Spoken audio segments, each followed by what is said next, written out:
ఈ ప్రాంతాల్లో ఏపీలో వర్షాలు దంచి కొడుతున్న విషయం తెలిసిందే. ఈ వానలు కంటిన్యూ అవుతాయని వెదర్ డిపార్ట్మెంట్ తెలిపింది. కోస్తాంధ్రలో పాటు రాయలసీమ జిల్లాలో ఓ మోస్తారు నుంచి భారీ వర్షాలు కురుస్తాయని వెల్లడించింది. ఉపరితల గాలులు, రుతుపవనాల ప్రభావంతో వర్షాలు పడనున్నట్లు తెలిపింది. సోమవారం మధ్యాహ్నం వరకు తీర ప్రాంతాల్లో అలల వేగం పెరుగుతుందని వాతావరణ కేంద్రం వెల్లడించింది. ఉత్తర కోస్తాంధ్ర, దక్షిణ కోస్తాంధ్ర తీరంలో గంటలకు 45 నుంచి 55 కిలోమీటర్ల వేగంతో గాలులు వీస్తాయని అధికారులు తెలిపారు. కాకినాడ, కోనసీమ, ఉభయ గోదావరి, కర్నూలు, బాపట్ల, విజయనగరం, అల్లూరి, అనకాపల్లి జిల్లాలో భారీ వర్షాలు కురిసే అవకాశం ఉంది. కృష్ణా తీరంలో నాచుగుంట నుంచి పెద్దగొల్లపాలెం వరకు, అంతర్వేది నుంచి పెరుమల్లాపురం అతివేగంతో అలలు వస్తాయని హెచ్చరించింది. ప్రజలు అప్రమత్తంగా ఉండాలని సూచించారు.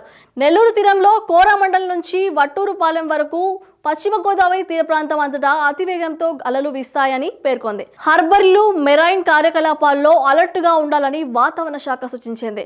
సముద్రం అల్లకల్లోలంగా ఉంటుందని, ఉత్తర బంగాళాఖాతంలో మత్స్యకారులు వేటకు వెళ్లొద్దని విశాఖ తుఫాన్ హెచ్చరికల కేంద్రం అధికారి శ్రీనివాస్ పేర్కొన్నారు. కాగా వర్షాల సమయంలో పలు ప్రాంతాల్లో పిడుగులు పడే అవకాశం ఉందని, ఆ సమయంలో రైతు కూలీలు, పశువుల కాపర్లు సురక్షిత ప్రాంతాలకు వెళ్లాలని అధికారులు సూచించారు.